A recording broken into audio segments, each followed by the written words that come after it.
Makes you wanna go.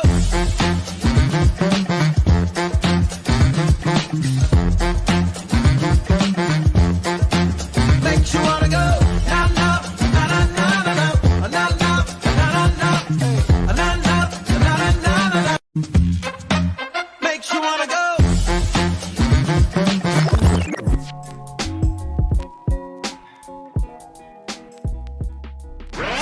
Hey, everybody. How's everybody today? Very good, very good. Great. How are you, Mikki? It's doing great. Every time I hear the music, I just run. I know it makes you want to go.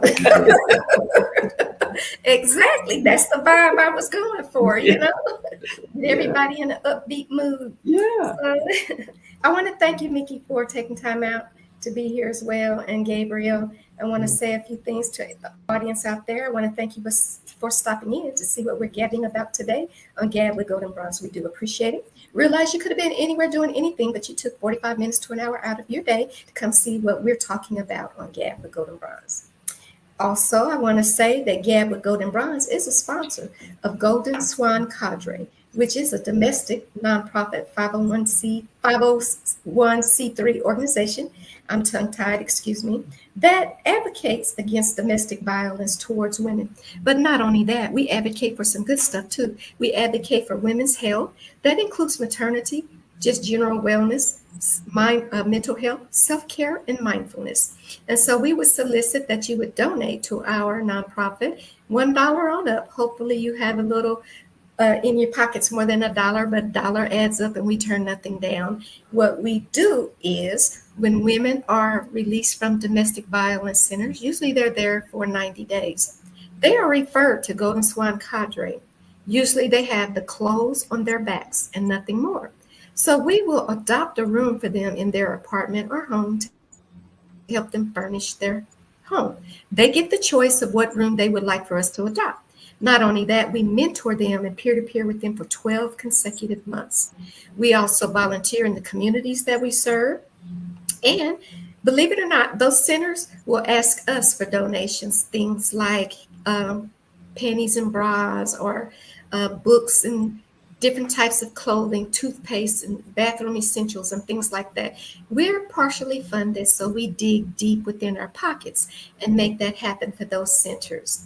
We also partner with recreational centers in low-income neighborhoods. They also will call on Golden Swan Cadre for donations, candy for Halloween, Easter baskets for Easter, Christmas gifts for Christmas, things like that. And so these are usually recreational centers that are governed and owned by the cities of the neighborhoods that we live in. But we do that. We dig deep in our pockets and buy Christmas gifts, Easter baskets, Halloween candy, whatever their needs list is. So we need your help so we can help them as well. And we do appreciate it.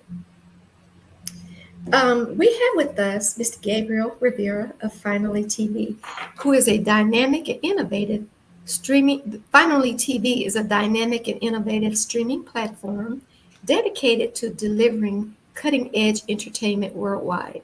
It was established in 2018, and the mission is to redefine media coverage by spotlighting local artists and business owners in New York's Hudson City Valley. But I'll tell you, they stretch even further than that because he reached out to Texas and he had the Golden Swan Cadre on his show from New York to Texas, and we didn't forget that. So we welcome Mr. Gabriel Rivera of FinallyTV to Golden Swan Cadres. Hey, well, hey, thank you so much for having me. It's nice to see you two again. As you mentioned, we actually did a Voice of the Valley together and spoke about your movement down there, which I found compelling. I know there was a few people that actually reached out to me after that interview and were kind of praising me and what you guys are doing, but just saying like, it's really cool that, you know, you're doing more than just music and comedy and sports, and you're touching different things that matter to people. So that was nice to hear. So I appreciate that because you guys helped me grow a little bit with that one. Yes. And we also reached out to the young lady that you referred us to. She was scheduled to come on here a few weeks ago, but I believe she had surgery or an accident. So we'll circle back to her later on. The one that Okay. writes the book, that wrote the book that you told me about. Yes, yes, yes, yes. I had actually had an interview with her on IG, and that was actually a lot of fun with her. She she's quite the character. She's a city girl, so she knows she's got that little attitude and stuff with her. So it's fun to talk with her because it's like talking to my older sister sometimes. Interesting you say that, Gabriel, because I could feel that vibe. Yeah. No, she don't pull no punches. That's for sure. She's a true New York City girl for sure, for sure. We bought the book, and so we could see that in the book. Right. You're talking about Good Luck Seabrook, right? Yeah. Yeah. I Okay. didn't know if it was cool to say her name. That's exactly who I'm talking about. Yeah, no, Yeah. she's great, man. She's great. She's she's also in media and stuff. She's a big radio personality in the city and stuff. So it was cool talking with her. She's got some industry relationships and stuff. So she's got quite the story. I think you'll have a lot of fun talking with her. Yeah, she invited us to an event in January, so I'm going to circle back with her. But I would like for you to talk about you. So I Okay. want you to tell us a little bit about your productions and talk show and Mhm. all that good stuff. Gotcha. Well, Finally TV is a primarily a YouTube-based media outlet that did span over to IG and Facebook. So it's been around since 2018, like you mentioned. It got created because I felt like the area I'm in Hudson Valley, New York, didn't have a strong media presence as far as like what was going on the local scene of things. I think it was kind of like a forgotten land in some ways, right? Where because we're so close to the mecca of the whole world, NYC, when you're an hour and a half away from that, nobody's really paying attention to you. They're all going to the city, and they only want to hear from people from the city, So, we fought that fight for a long time with, upstate people going to the city to perform and getting shunned because it's like, oh, you're from upstate, get Gabriel. out of here. Okay, hold your thought. We'll be right back. All right, Gabriel. I'm sorry for the interruption, but we had to pay some bills. Okay. Yeah, no, I totally get that. Got to pay them bills. But yeah, just when I realized like, hey, there's not a media presence in the Hudson Valley that I'm aware of, right? And so I started digging a little bit, and I did find a couple, but nothing that was saying to me, oh, this area is taken care of. This outlet got them. They're already spotlighting them. That there was nothing like that. So I created Finally TV in a sense of finally somebody cares. Finally somebody's going to talk to you. Yeah. Finally I'm on TV, right? So that was the premise behind it all, and it went well. I started a series called Voice of the Valley, which I'm proud to say that has over 100 episodes in it. So that means I've done over 100 different interviews, in this time, which I'm super proud of. I've interviewed, like I say, the local scene here. I've gone through it pretty good, but I've even interviewed, some real industry folks, like RIP to DJ Mr. C. I got to interview him. I've interviewed Chip Fu from the Fushnikins, Big V. From the Nappy Roots, I've had some really cool people on the show, and the thing was that I realized that to put a spotlight on something, you actually have to have a light. You gotta you gotta actually have a light to put on them. So Yes. while we were doing it well locally, and we were getting some notoriety, not notoriety, that's the wrong word, but we were getting some popularity in the area, and people wanting to come on the show and have their 20-30 minute interview with me. I realized that it's just us watching us, Yes. and it was cool. It's cool, but that wasn't the intention. The intention was to show other people here. So that's when I kind of changed gears a little bit, and I went real heavy with Instagram because I felt like Instagram provided the best platform for me to reach out across the nation rather than just across my community. And lo and behold, it worked. It was the right thing to do. I started reaching out. I started building up my Instagram more and more at Finally TV. And lo and behold, I got people from Texas reaching out to me. I've stretched all the way to California. I got good buddies in Chicago now, North Carolina and Pittsburgh and Philadelphia and Florida, all these different locations have been on the show now. So I'm super proud of that. The other side of it is I do a podcast every Tuesday on YouTube and Facebook called What We Talking About.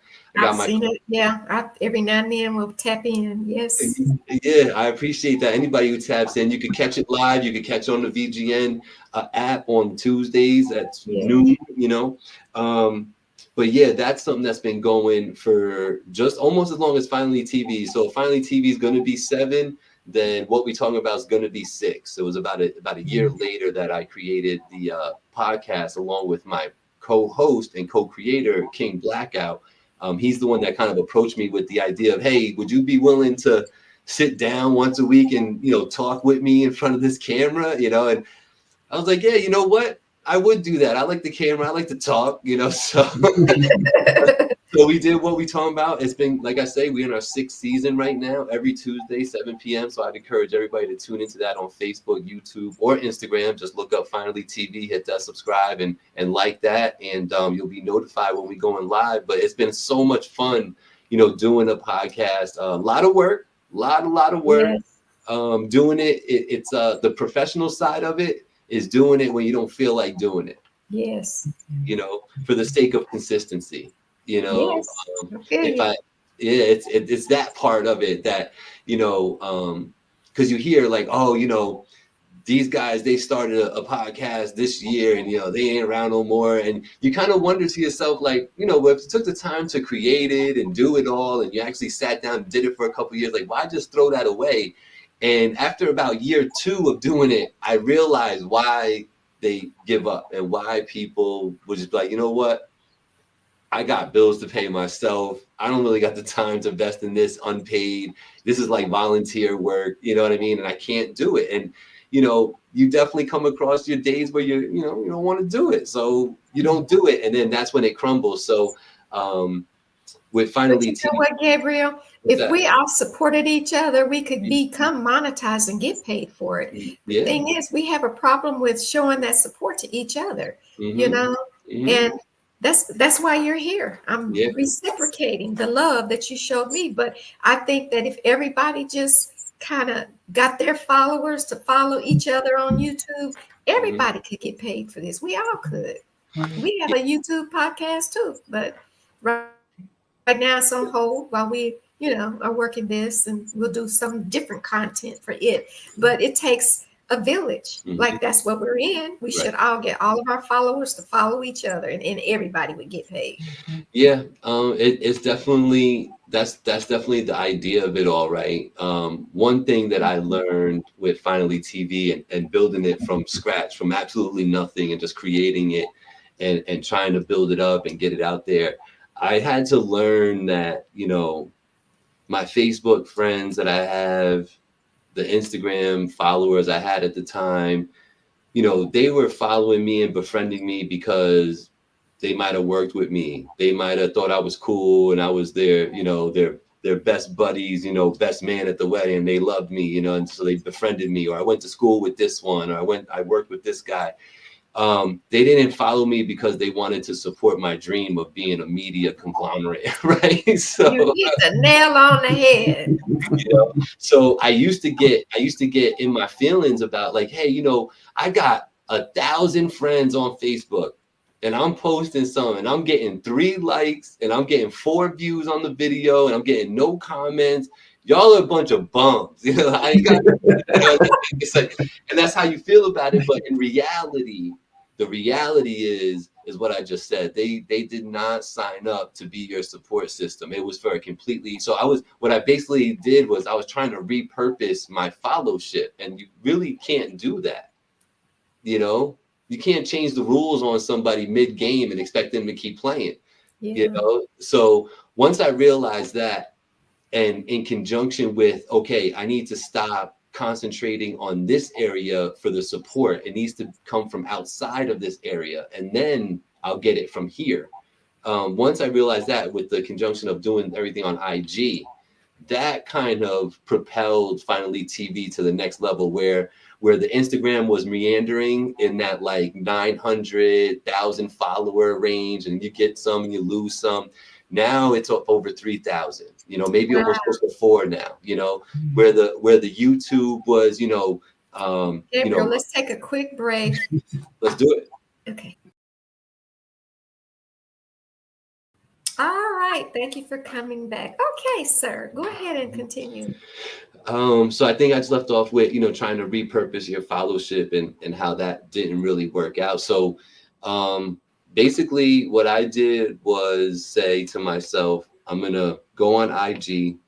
I'm going to introduce myself to the world. I'm going to make myself accessible. I'm not even going to charge people to come on for interviews right now. I'm just going to solely do this just so people get used to seeing me and want to click on it and look at it and see what I'm about to say, right?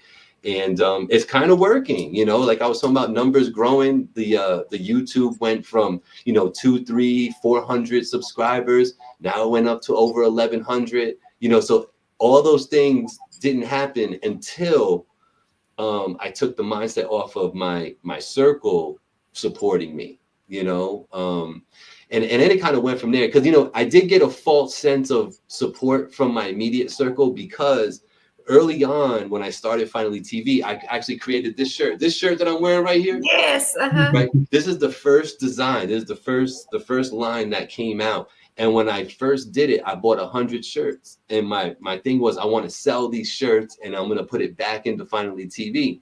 And I actually did it. And people were hitting me up and buying the shirt, and it went crazy. It was all people that I knew. And I was so happy, because I'm like, wow, look at, they're all like, they're for real, like my friends. You know what I mean? Yeah. But it was something, because the reason why they did that is because it was something that they could do and forever say, I supported you. Yeah, buying a t-shirt. Yeah. I bought this shirt from you. I still got the shirt. You know what I mean? That's what they'll say to me. You know what I mean? And it's fine. And I'm glad I got that support. But that was the end of it right there. That was I like what you're doing. You good. But, I'm not going to click on the video. I'm not going to go like it. I'm not going to share it. You know what I mean? It's cool what you're doing. Right. Yeah. And then when I stopped getting in my feelings about that, that's when everything started to change for the better. And actually Village Global Network came along, and shout out to Senior G and Kimmy. Yeah. That's when, the connections started happening and stuff. And yeah, man, it's been quite the ride with Finally TV. But, to answer your question, the short answer to the long answer that I just gave you is I created Finally TV so that I could provide a media outlet that could be, consumed.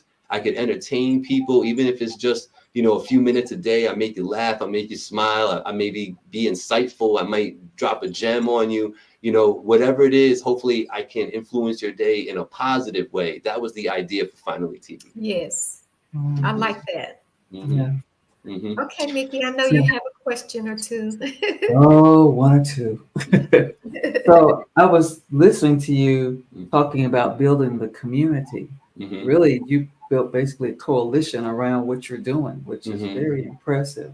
Mm-hmm. So when you started, what was your initial concept? Was it, I want to expose music in this area. I want to expose people to this area, let them know what's in New York, but not just in the city. What was your original concept? I think it was that. I think initially it was, I want to put a spotlight on these hip hop artists out here in my area, because I don't think they're getting enough shine. I don't think they're getting a fair shake when it comes to exposure, so I want to help them out. Let them tell their story. Because I always think that, communication is key, right? And I always feel like if you know the story behind someone, you're more likely to engage with whatever they're doing. So the idea was, let me just show people that these people that are trying this they're not just throwing music together because they just felt like and they want to see what's going to happen. This person's been singing since they were 4.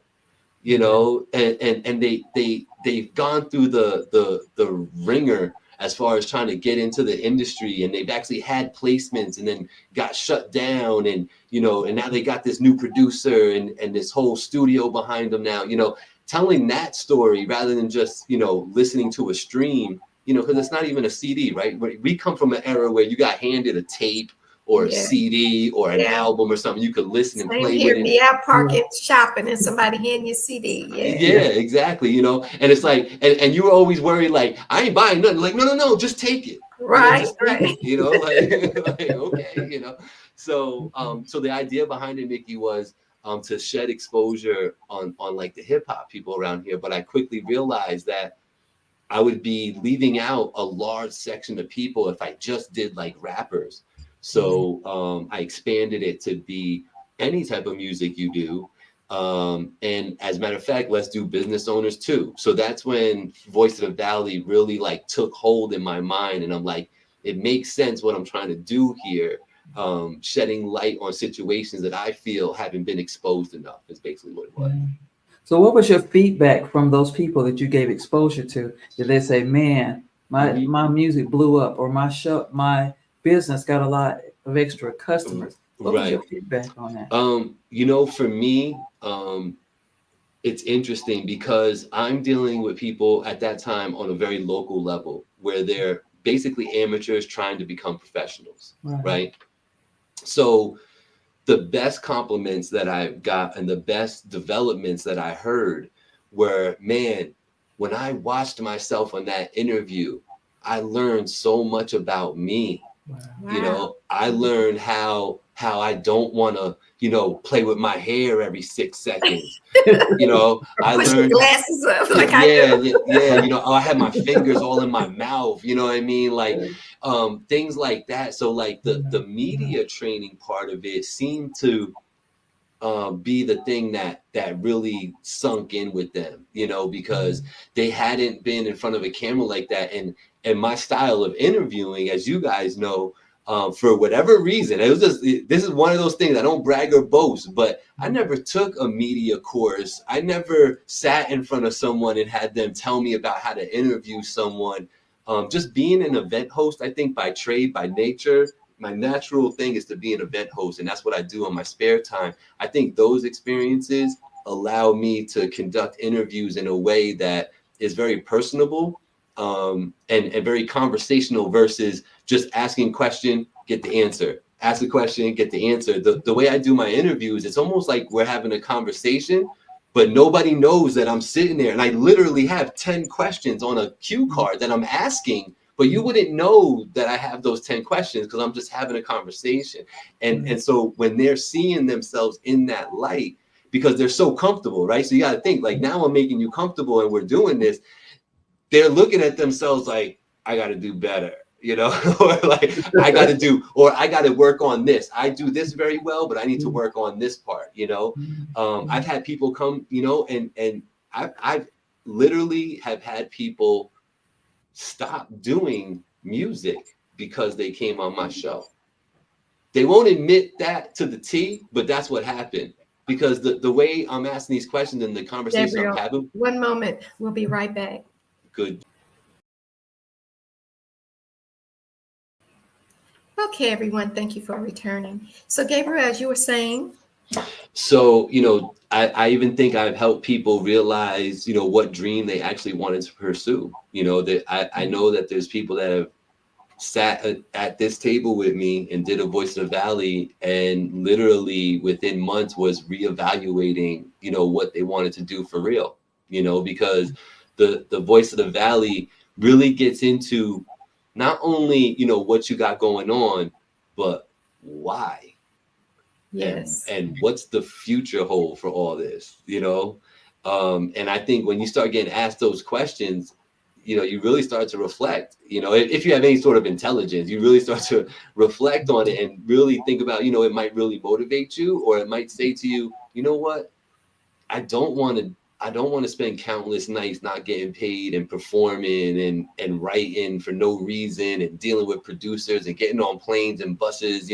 I don't want to deal with all that. I'm gonna do this instead. So God bless them. So Voice of the Valley's done a lot with that. The other thing with Voice of the Valley is I have showcases. Now I'm hesitant to speak too much on it, only because I like to do what I say. Yes. And so when Voice of the Valley started, the idea was, if I'm going to do, a lot of interviews with music artists, then it would make sense to have almost like a concert or like a showcase with those very people, having them perform. That just made sense to me. So I actually did the Voice of the Valley showcase, and I did a part 2. So I did it twice. But the idea was I was supposed to do it once a year, But so I did it. I did it in 18. I did it in. I skipped 19, and then 2020 happened, so nobody was getting together. Did it again in 2021, and now we're waiting for the 3rd installment. But Voice of the Valley Showcase is something that I was proud of, because I put that all together. I locked down the venue. I got the DJ. I got the sound equipment. I hosted it myself. I did all the timelines. I did the day of planning. I did all that along with Angie, because I got to shout out the wife, because none of this is possible without her. Yeah, good for you, giving her credit. Yes. I got to. Yeah, because honestly, if it wasn't for my better half, I wouldn't be able to even sit here and do this interview with you guys. I would be working double time trying to keep up this lifestyle, So shout out to her and everything she did and has done, and will probably continue to do if I'm lucky, to keep it all going. But I had so much fun with those showcases. Like I said, I'm an event host by trade. It's something that naturally just comes to me. I love being in front of people. Give me a microphone, a bunch of people. We're going to have a good time. That's just how it is, But that showcase, man, it brought joy to my heart. It warmed my heart seeing these people come up and how they were all so eager and amped up to perform at it, and it was so great to see, and the greatest thing about it is, you talk about support and supporting from a small circle. The one rule I had from my showcase, well, I had 2 rules. 1, do what you say you're going to do. So if you agreed to do this, do it. But 2, you cannot leave the venue until the last performance. You got to be there for the first one, and you got to be there for the last one. It's the only thing I ask of you. You could send your entourages home if you want, but I need you in the building for the first and last one.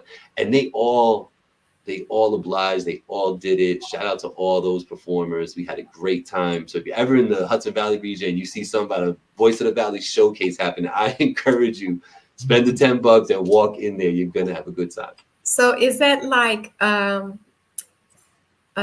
master of ceremony and event host? Is that synonymous?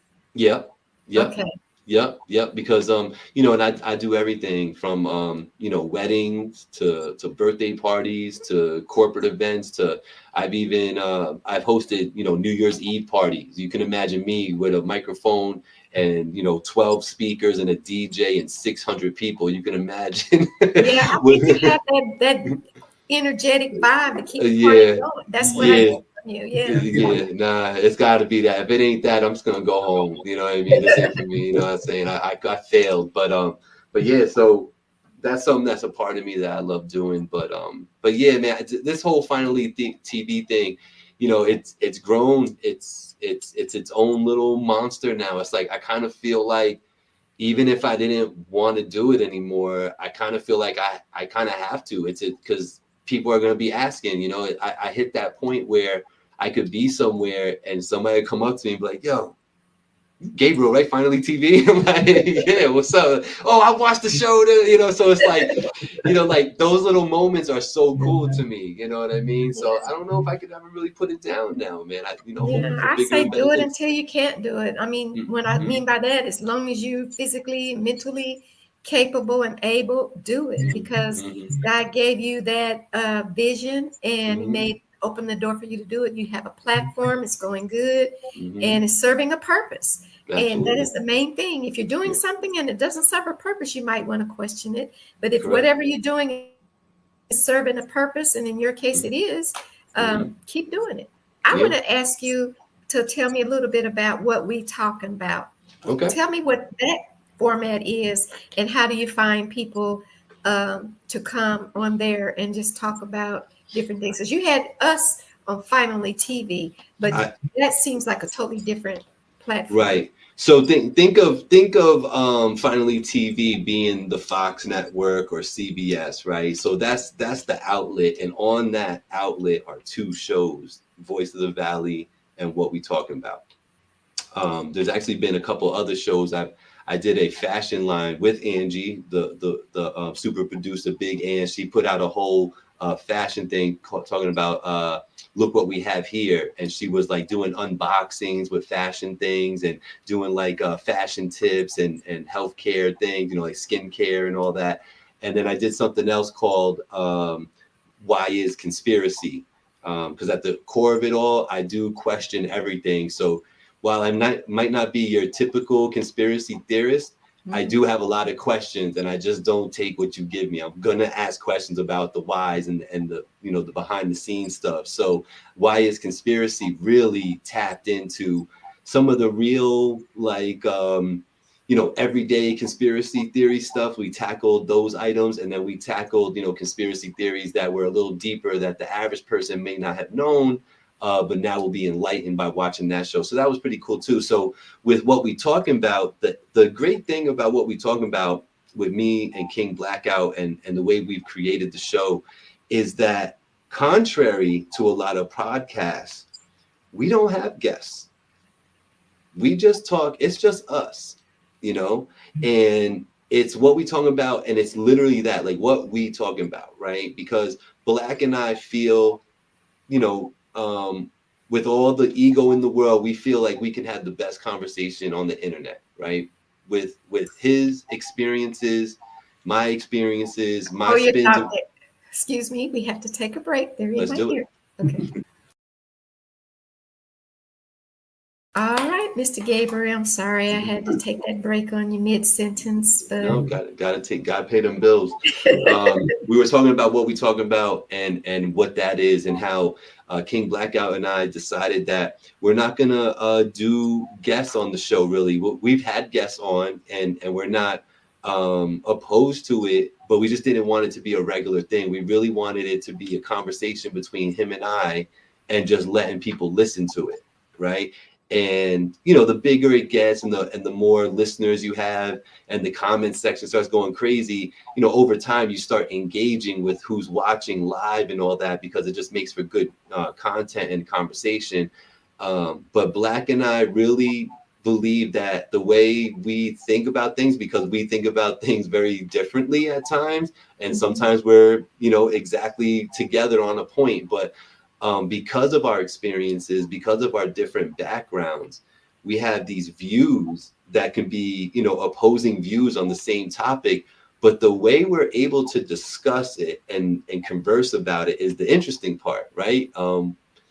He's a smart dude, and he knows, and he's very headstrong, and I like to ask a lot of questions, and I like to play devil's advocate a lot, and he hates that I'm a conspiracy theorist type of dude, you know what I mean? Like, so he's like the new wave, and I'm like the old school wave, you know what I mean? So those differences make for really good conversation. And so what I feel happens with What We Talking About is we're taking the everyday topics. So we'll take the 5 or 6 topics of the week, because it's every Tuesday at 7 p.m. on Facebook and YouTube and Instagram. So in that week, I'll grab all the topics, and we'll just start talking about them, and what our take is on it, and what our takeaway from it was. And it's just made for a great run, and we've been able to do that for 6 seasons now. So it's good. Like, we just had the show last night, and we're tackling this whole Diddy situation, and we're tackling the Cardi B and Offset situations, but I'm pretty sure nobody's heard people talk about it the way we talk about it. It's like, we're very candid. We don't really hold back much. Politically correct isn't really in me, but at the same time, it's like, I'm never going to be outlandish for the sake of being outlandish. If my take is outlandish, but that's how I feel, then I'm going 100% that direction. But I'll never do that without feeling that way, because then it becomes empty, you know, and you don't have that same, vigor behind your words, and that same kind of compelling way to speak about it if you don't really believe it. You know, you're kind of just saying what sounds good at the moment. And I think people know when you're more or less BSing about a situation, you know. So but yeah, what we talking about has been a lot of fun, man. When we started the show, I was actually thinking about something I wanted to do other than Voice of the Valley. I said, there's something I want to do. I think I want to do something live, just to like, touch base with the people a little bit more, because the Voice of the Valley is a recorded, edited video. So you don't get that like one-on-one feel that you get with the podcast or a live showing. Right. So when Blackout came to me and he's like, he had been on the show, he had been on Voice of the Valley, and he actually had circled back to me. He loved the conversation we had during that interview so much that he actually came back to me and asked me to review an album with him.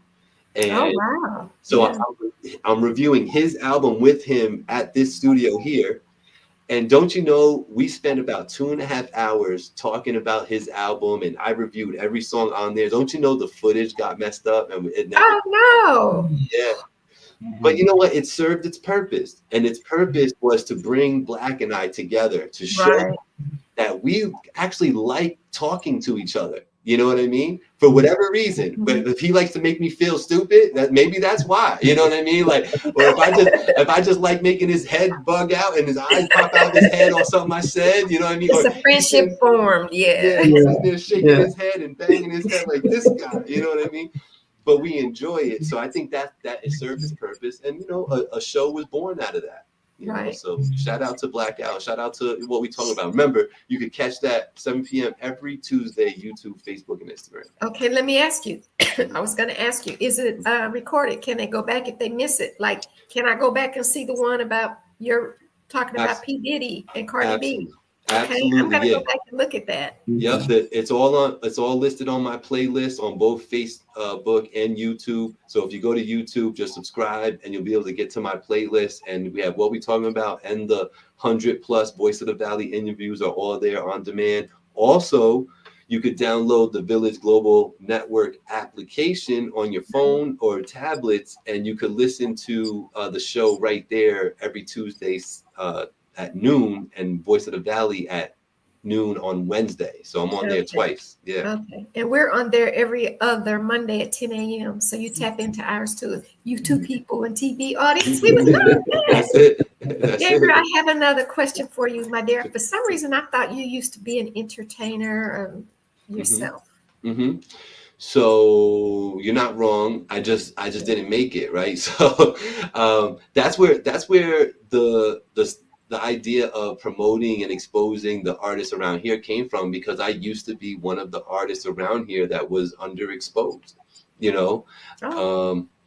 so I did. I love to, I used to love to rap. I used to love to put together songs. I used to love hitting the studio.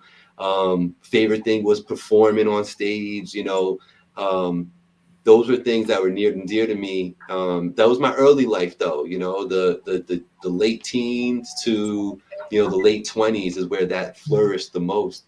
But I was in entertainment, and as a matter of fact, because I had come from that, that's how I got into event hosting, because I was actually approached years later. Here it is, I did all that in the 90s and early 2000s, and then here comes 2012. I am minding my business at a parade one day, and from the top of the hill, I hear, "Is that Gabe Rivera?"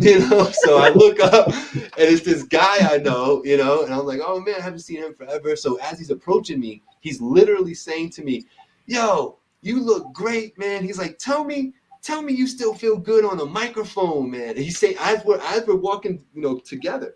And I said, "Man, listen, that never goes away. I'd be on a microphone till I'm 80 if I want to, And he was like, "Good. I need you to come with me this Saturday and check out something, see if you want to do it."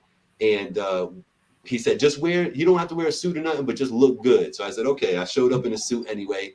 And what I was attending, I didn't know it was a wedding.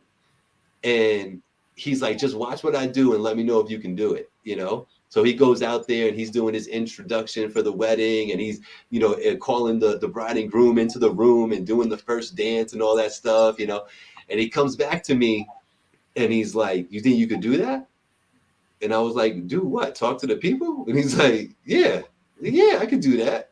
And that literally was the beginning of my professional event hosting career. And okay. so the transition was crazy. You know, it's almost like at that moment I kind of felt like, wait, that's why I was rapping and jumping in cars, performing that. You know what I mean? I was supposed to walk through. Yeah. You know, like that's the path to get here. Okay, you know, and Yeah. you know, so that's how that started. But yeah, entertaining people has always kind of been there for me. I think early on I wanted to be a comedian, and you know, it's you gotta have a special talent to be a comedian, to make people laugh when they weren't thinking they were about to laugh, you know, and it's even harder to make them laugh when they're expecting you to make them laugh. That's even harder. So that kind of fell by the wayside, but I respect the comedic value and being on stage and all that still. And I can see you doing all of that. You have that vibrant personality, you know. And I want to thank you for coming on our show, taking a few minutes out of your day to do that. Absolutely. I really do appreciate it. I think everybody I hope they heard your IG handle and YouTube and all that. You guys tap into Mr. Gabe Rivera. What we talking about? I know I probably said that wrong. No, you said it right there. What we talking about? Yeah, what we talking about? FinallyTV. He's on VGN Radio Mondays and Tuesdays. What time, Gabriel, again? VGN app is noon on Tuesdays and Wednesdays, and it's live 7 p.m. every Tuesday. Facebook, YouTube, Instagram. You can catch what we talking about every Tuesday, 7 p.m. on those platforms. Y'all tap into Gabriel, and don't go anywhere, Gabriel. Mikki G, take us on out of here. So for housekeeping, for Goldn Swan Cadre, let me tell you how to donate. So first we have Chime. You enter $ Goldn Swan Cadre. For PayPal, thegoldswancadre@gmail.com. And then go on our website, www.goldswancadre.com. Look around in there. You'll find the way to donate, but we want you to see what we're doing in there. So also on social media, we have Instagram. Visit the charity section to find the official _Goldn Swan Cadre. And finally, Facebook. Also visit charities and find Goldn Swan Cadre. Join us in making a positive impact today for the worthy cause.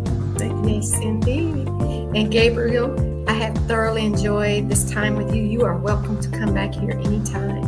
All right. Thank you for having me. I appreciate you guys for real. The Gab with Goldnbronze TV talk show. Beautiful. Love to be here. Okay. Thank you again. Stand by.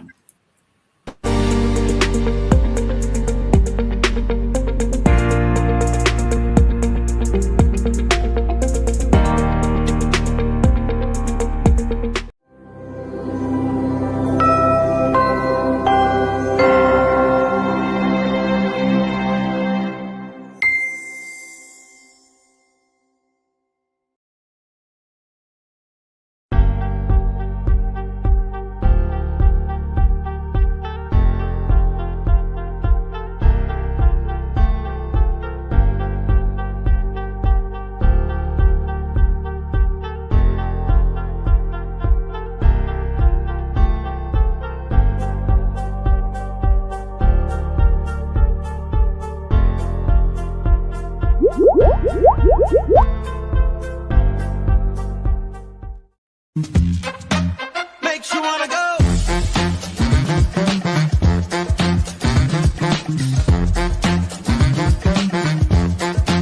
Makes you wanna go. Na na na na na na na na na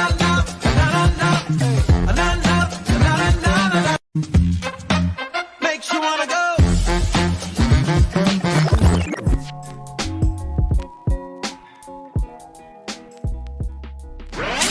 Hey, everybody. How's everybody today? Very good. Very good. Great. How are you, Mikki? It's been great. Every time I hear the music, I just run. I know it makes you want to go. Exactly. That's the vibe I was going for, you Yeah. know? Yeah. Everybody in an upbeat mood. Yeah. So I want to thank you, Mikki, for taking time out to be here as well. And Gabriel, I want to say a few things to the audience out there. I want to thank you for stopping in to see what we're gabbing about today on Gab with Goldn Bronze. We do appreciate it. Realize you could have been anywhere doing anything, but you took 45 minutes to an hour out of your day to come see what we're talking about on Gab with Goldn Bronze. Also, I want to say that Gab with Goldn Bronze is a sponsor of Golden Swan Cadre, which is a domestic nonprofit 501c3 organization.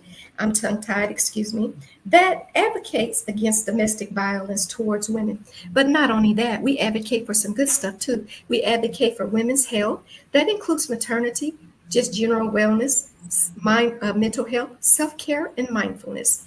And so we would solicit that you would donate to our nonprofit, $1 on up. Hopefully, you have a little in your pockets more than $1, but dollar adds up and we turn nothing down. What we do is when women are released from domestic violence centers, usually they're there for 90 days, they are referred to Golden Swan Cadre. Usually they have the clothes on their backs and nothing more. So we will adopt a room for them in their apartment or home to help them furnish their home. They get the choice of what room they would like for us to adopt.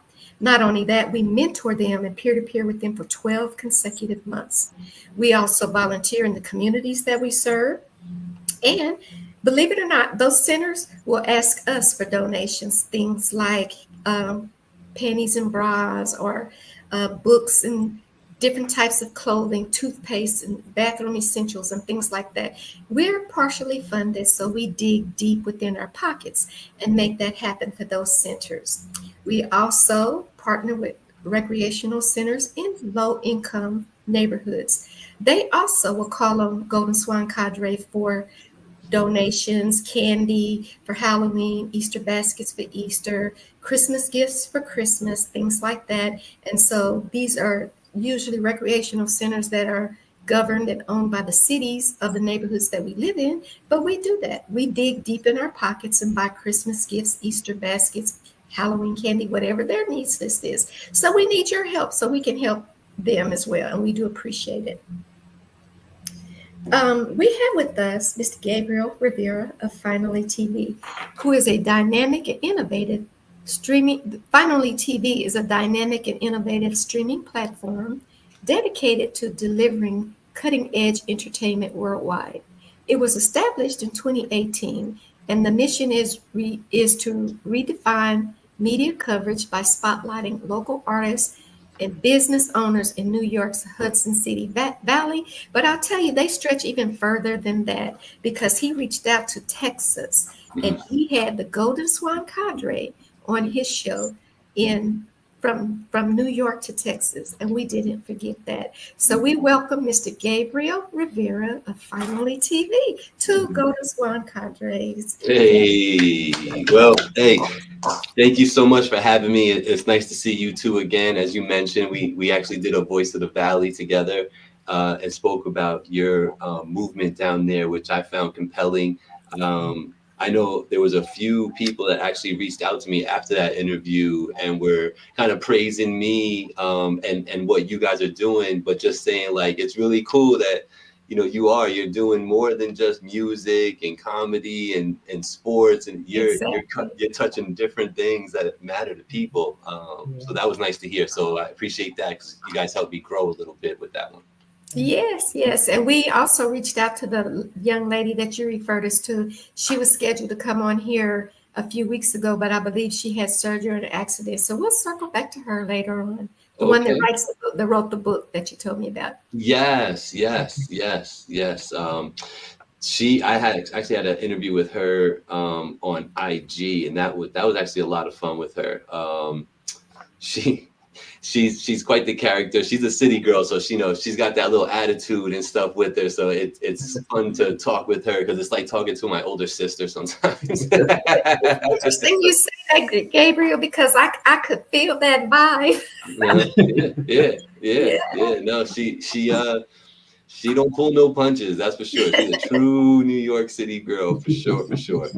We bought the book, and so we could see that in the book, you know. Right. You're talking about Good Luck Seabrook, right? Yeah. Yeah. I Okay. didn't know if it was cool to say her name. That's exactly who I'm talking about. Yeah, no, Yeah. she's great, man. She's great. She's you know, she's also in media and stuff. You know, she's a big radio personality in the city and stuff. So it was cool talking with her. She's got some industry relationships and stuff. So she's got quite the story. I think you'll have a lot of fun talking with her. Yeah. Yeah, she invited us to an event